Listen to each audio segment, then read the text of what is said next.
Boa noite, pessoal. Boa tarde.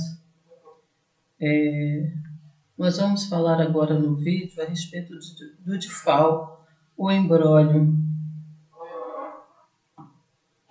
Não sei se vocês estão por dentro, mas está uma confusão danada a respeito do DIFAL, né?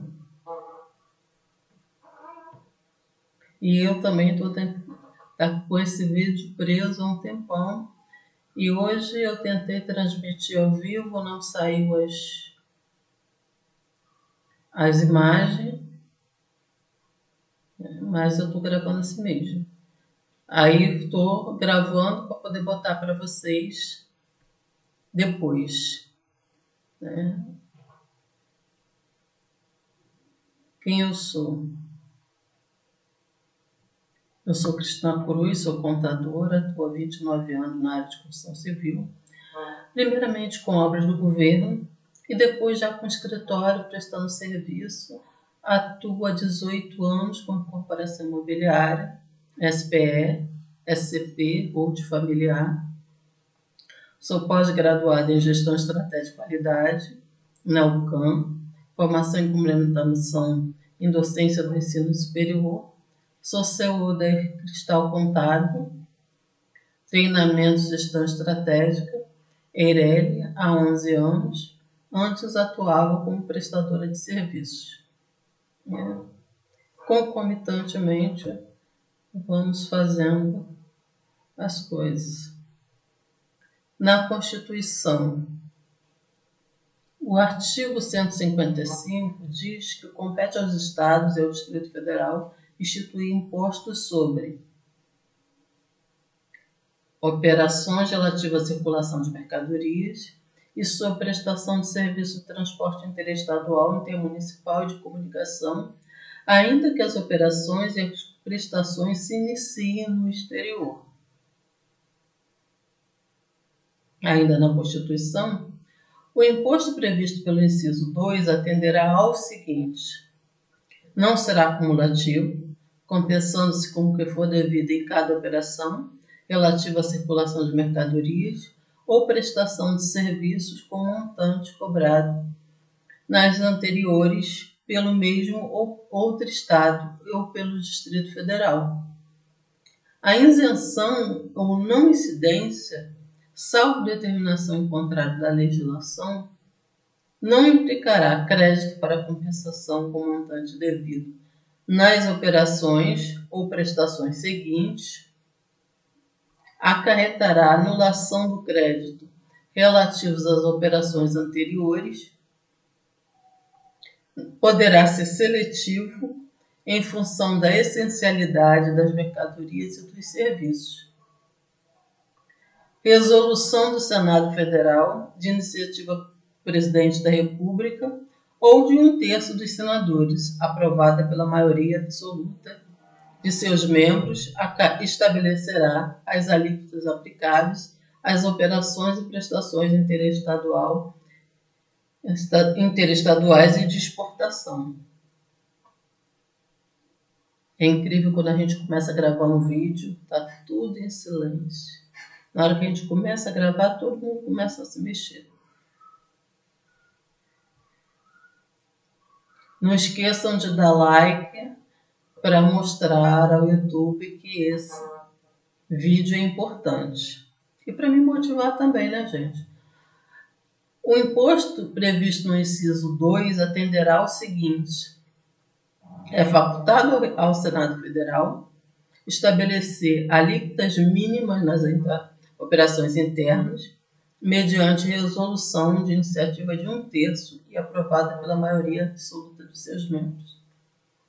Fixar alíquotas máximas nas mesmas operações para resolver conflito específico que envolva interesse de Estados, mediante resolução de iniciativa da maioria absoluta e aprovada por 2/3 de seus membros. Salvo deliberação em contrário dos Estados e do Distrito Federal, nos termos do disposto no inciso 12, a linha G, as alíquotas internas nas operações relativas à circulação de mercadorias e nas prestações de serviços não poderão ser inferiores a previstas para operações interestaduais.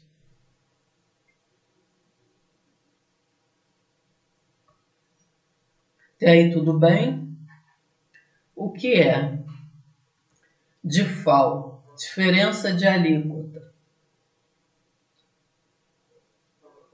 Em relação às operações e prestações que destinem bens e serviços a consumidor final localizado em outro estado, adotar-se-á a alíquota estadual quando o destinatário for contribuinte do imposto, a alíquota interna quando o destinatário não for contribuinte dele. Vem então a emenda complementar, a emenda complementar 87 de 2015, que ela falou, mudou a estrutura da legislação. Nas operações e prestações que destinem bens e serviços ao consumidor final, contribuinte ou não do imposto localizado em outro estado, adotar-se-á a alíquota estadual e caberá ao estado de localização do destinatário o imposto correspondente à diferença entre a alíquota interna do estado destinatário e a alíquota interestadual. Aí começou o imbróglio. Artigo 155. Compete aos Estados e ao Distrito Federal instituir imposto sobre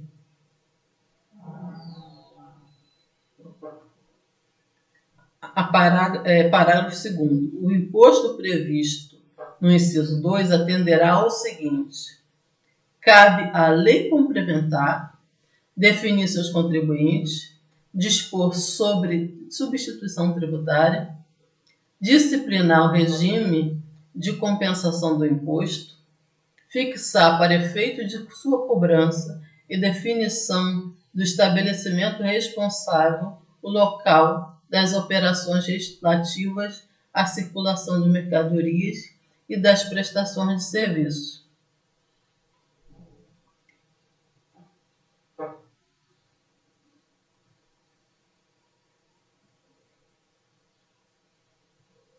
Fixar a base de cálculo de modo que o montante do imposto a integre também na importação do exterior de bem, mercadoria ou serviço. Portanto, o que a emenda constitucional 87 veio interpor contra isso. A Lei Complementar 87 de 96, a Lei Candir, dispõe sobre o imposto de Estado do Distrito Federal, sobre operações relativas à circulação de mercadorias e sobre prestação de serviço de transporte interestadual, intermunicipal e de comunicação e dá outras providências. Nossa famosa Lei Candir. Aí, para completar o imbróglio, eles enviaram um convênio 93 de 2015, que dispõe sobre os procedimentos a serem observados nas operações e prestações que destinem bens e serviços a consumidor final não contribuinte do ICMS, localizado em outra unidade federada. Toda essa matéria deveria ser resolvida através de uma lei complementar, nunca com um convênio ou com uma emenda constitucional. Mas eles não pararam por aí.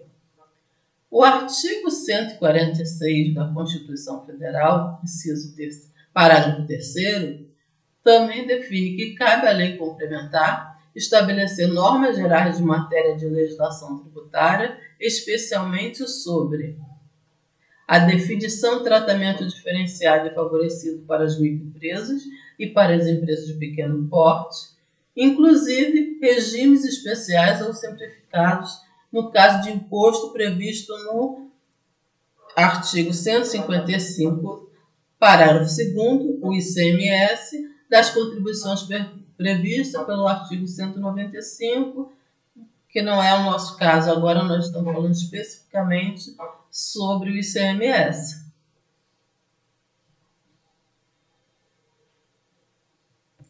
Temos aí também uma... Ai, fugiu o nome agora. De um ADI 5469 do Distrito Federal e um recurso extraordinário 1287019 também do Distrito Federal. O que eles dizem? Veio a lei complementar, depois que todos os estados começaram a brigar, os contribuintes brigaram, porque os estados querem a parte dele e os contribuintes devo não nego, pago quando puder. Veio a lei complementar 140 em 2022. Só que essa lei fere princípio da Constituição Federal que limita o poder de tributar. Por quê? Porque ela tinha que ser publicada até dia 31 de dezembro de 2021, para que ela pudesse começar a vigorar em 2022. Só que não. No artigo 150, sem prejuízo de outras garantias asseguradas ao contribuinte, é vedado à União, aos Estados, ao Distrito Federal e aos municípios cobrar tributos em relação a fatos geradores do ocorrido antes do início da vigência da lei que os tiver instituído ou aumentado. Não foi esse caso. Mas no mesmo exercício financeiro em que haja sido publicada a lei que os instituiu ou aumentou. Então, a lei tinha que ser publicada até dia 31 de dezembro de 2021 para que ela vigorasse a partir de 2022. Antes de decorrido 90 dias da data em que tenha sido publicada a lei que o instituiu ou aumentou, observado o disposto na linha B. Portanto, ela teria que ser publicada até dia 31 de dezembro, passar a quarentena de noventena, né? Não me lembro agora qual é o nome que os colegas de direito falam, mas eles tinham que decorrer esses 90 dias antes de mudar a legislação, para que o contribuinte possa se adequar.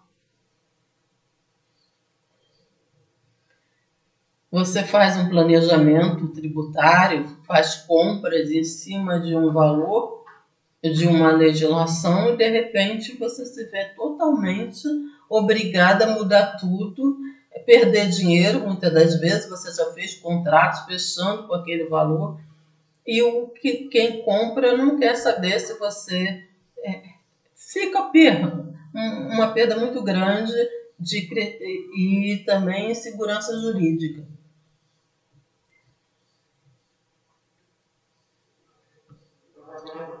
Então, o DIFAL e a Constituição Civil não contribuinte. Tá? Muitos não sabem, mas nós temos recurso extraordinário RS 596898 do Rio Grande do Sul, do STF, que diz o seguinte: decisão trata de recurso extraordinário, artigo 102, parágrafo 3º, a linha A da Constituição, interposto de acordão protocolado pelo Tribunal de Justiça do Rio Grande do Sul, assinou apelação civil, direito tributário, ação anulatória de termo de infração do trânsito, CMS, operação que se destina a consumidor final localizado em outro estado da federação. Destinatário que é contribuinte do ICMS no estado de origem.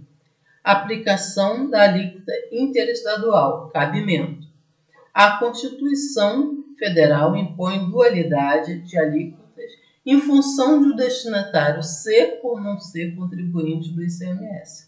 Portanto, nas operações interestaduais com os bens de uso, consumo e ativo fixo destinados a consumidor que seja contribuinte, o remetente pagará ao seu estado de origem o ICMS na alíquota interestadual de 12% e o destinatário para o seu estado de destino a diferença entre a alíquota interna e interestadual. Quando o destinatário não for contribuinte, o remetente pagará o ICMS pela alíquota interna do seu estado.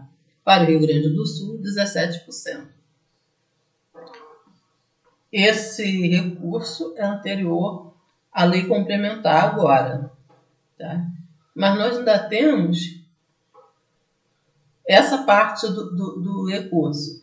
Sendo a destinatária dos bens contribuinte do ICMS em outro estado da federação, foi aplicada corretamente pela PANLAND a alíquota interestadual, quando da saída 12%, em atenção ao que dispõe o artigo 155, parágrafo 2º,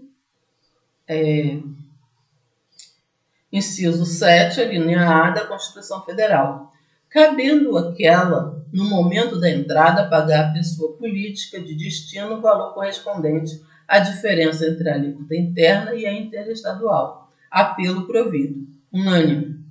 Sustenta-se em síntese, e agora que eu botei em negrito, colorido para vocês fixarem bem, a violação do artigo 155, parágrafo 2º, inciso 7, a linha B da Constituição Federal, sem razão recorrente. Esta Corte firmou orientação quanto ao não cabimento da cobrança resultante do diferencial de alíquotas alegadamente aplicável às operações interestaduais de aquisição de bens para utilização na construção civil. A propósito, confiram-se as seguintes emendas: agravo regimental do recurso extraordinário tributário, imposto sobre circulação de mercadorias e serviços, ICMS, aquisição de bens utilizado na construção civil, diferença de alíquotas, impossibilidade de cobrança, precedente, agravo regimental ao qual se nega provimento. Relatora, ministra Carmen Lúcia, primeira turma, em 2009. Eu não sei se de agora em diante eles vão mudar esse entendimento, mas até agora, diferencial de alíquota não paga as construtoras que não são contribuintes do ICMS, não tem por que falar em diferença de alíquota. Tem que vir pela alíquota interna. Salvo disposição em contrário. Ter briga, novos posicionamentos. E eu queria passar isso para vocês. Nova súmula, também tem essa súmula, 432 do STJ, dispõe que as empresas de construção civil não estão obrigadas a pagar ICMS sobre insumos adquiridos em operações interestaduais. Muito obrigada. Não esqueçam do like. E, infelizmente, eu não consegui passar esse vídeo pessoalmente, né? Ao vivo. Mas vou deixar aí para vocês. E não esqueçam de dar um like se gostaram.